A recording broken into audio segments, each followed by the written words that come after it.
Right. Okay. So much for coming to join me today. We're going to talk about your experiences with your accident and the treatments that followed, and also your involvement with the Face It program. So can I start by asking you to tell me a little bit about your accident in terms of what happened to you, how long ago it was, and what kind of acute care and treatment you received at the time? So I'm in November 2002, which is coming up to 20 years at the end of this week. I went on what would have been a dream holiday to Kenya. And on the third day, basically, I was in a minibus and we had a head-on collision with a car. There was 5 people in that car.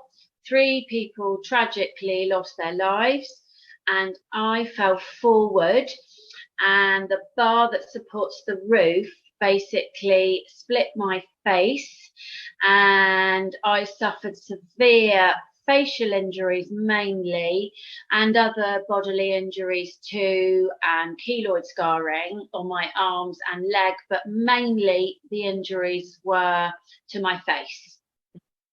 I was taken to a military hospital very near the scene of the accident as an emergency with my driver of the vehicle, and then we were both airlifted to a hospital in Nairobi. The following day, I had extensive surgery on my face, which lasted for 6 hours. And that was performed by a maxillofacial consultant in Kenya. And then the following week, I had further surgery on my face. And I was in the Nairobi hospital for just over 2 weeks. And was at that point then you were transferred back to the UK? Yeah. So a counsellor in the hospital tried to prepare me for what I was going to see, because I had avoided the mirrors up to that point. And then knowing I had to leave hospital was very traumatic. So she tried to prepare me for what I was going to see. And when I eventually looked in the mirror, because I had avoided the mirrors up to that point, I was horrified. And what I saw wasn't me. Then I flew back to London and I had surgery. This was sort of Christmas 2002. I flew back and then I had surgery very early January, and I was referred to a maxillofacial consultant in London, and I was referred by the Kenyan consultant who had actually worked with him in the past. So there was continuity there for me, which meant a lot at the time. Absolutely. Now, after that initial period, you then undertook several years, didn't you, of treatment? So can you tell me a little bit about what happened then? So yes, so extensive surgery, reconstructive surgery continued on my face for the next 8 years. I had to have gaps in between, and it was a lot to deal with psychologically. So not only was I dealing with the impact of the accident and dealing with my altered appearance, each surgery was kind of a step back before moving forward.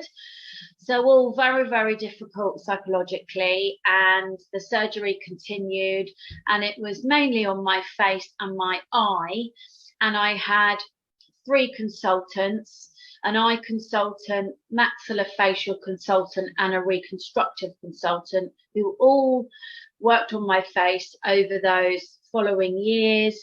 And I had skin grafts taken from my head to put on my nose, cartilage from my ears. Incredible what they can do. But obviously during that time, psychologically, I was dealing with so much. So you mentioned that each time you had a surgery, there was a bit of a step back for you. So was that the impact of, although knowing that long term that was going to improve your appearance, actually it made it worse and also different for a period of time? So there was that adjustment. Was that the sort of process that you were going through then? Yeah, kind of. I mean, the bigger picture was, dealing with my altered appearance, Mm, having been so happy with my appearance for 31 years. I was 31 when it happened. So suddenly my life changed within mm, a flash, and I was having to deal with what I was faced with and all the surgery ahead, but dealing with psychologically huge, because I've always said people don't see the psychological impact no. of injuries always, and the physical impact is almost easier to deal with, but it's the psychological side of the healing that was so difficult all along. So Mhm.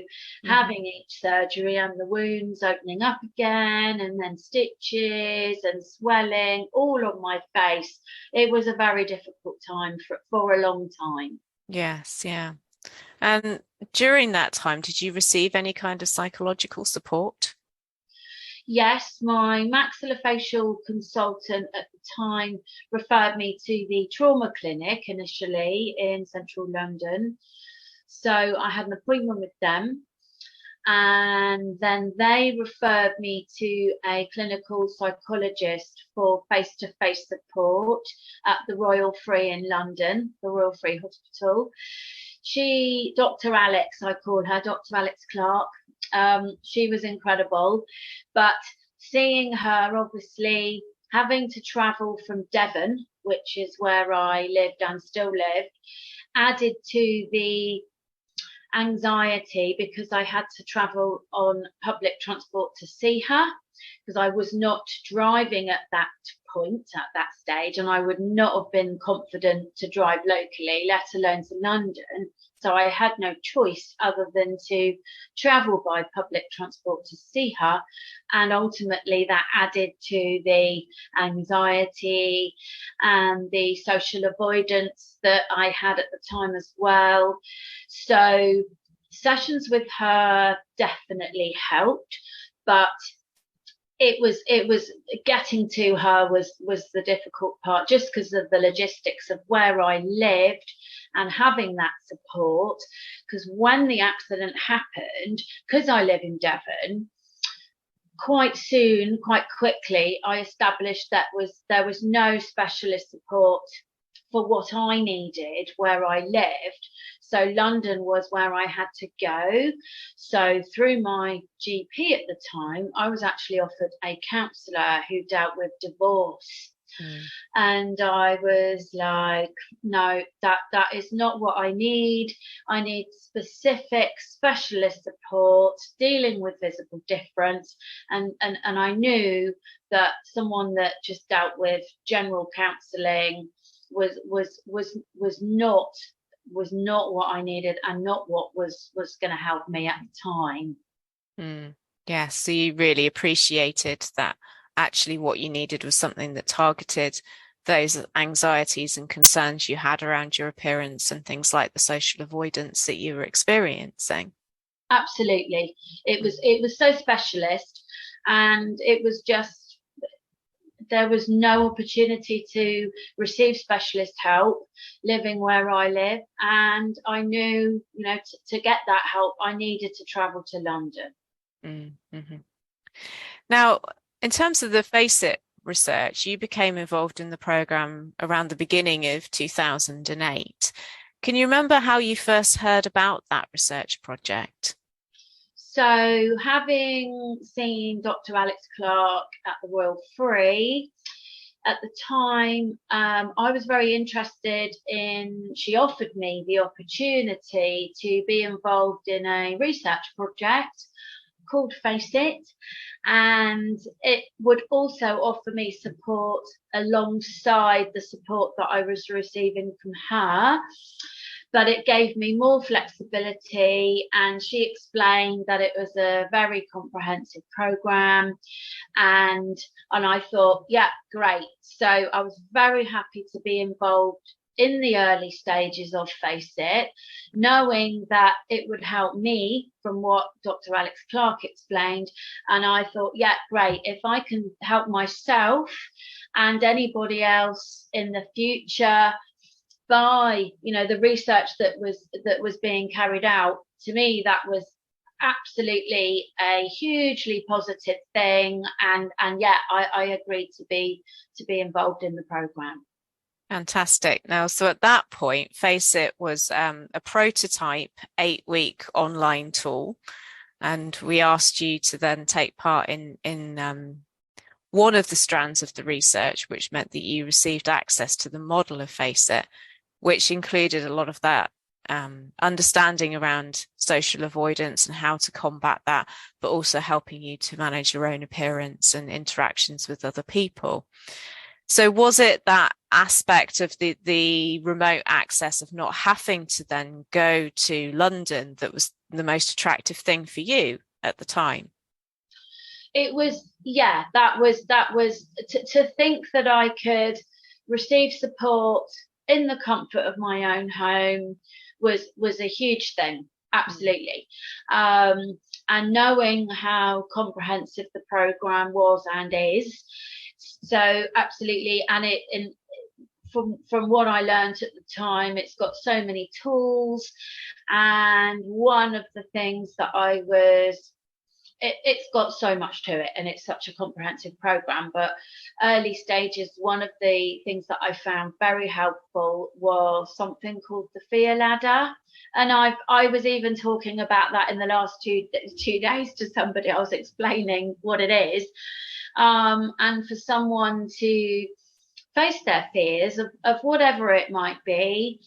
A fear ladder, basically, if you think of it as sort of steps 1 to 10, and 1 could be, for me, my phobia is needles. Mm-hmm. Even prior to my accident, I've got a phobia of needles and blood.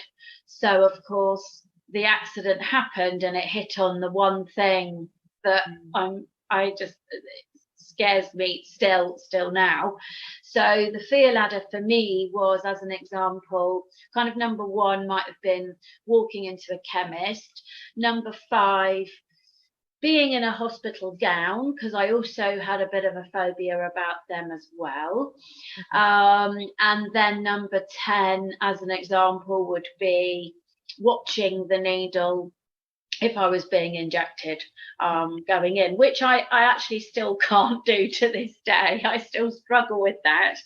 But it was such a wonderful tool to use to try and start facing the fears really.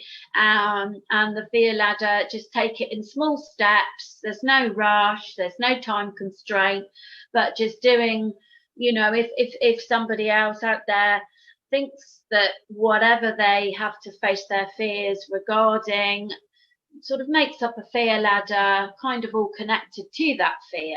Yes. And then starts to take small steps. And then once they've taken the first couple, if they're able to take the 3rd and 4th and 5th, then great.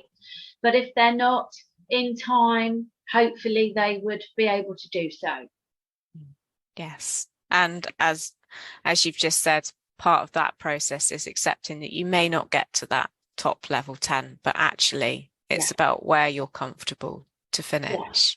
Yeah, absolutely. And as I say, I still, especially with COVID, I've still can't the whole needle thing, still can't deal with that.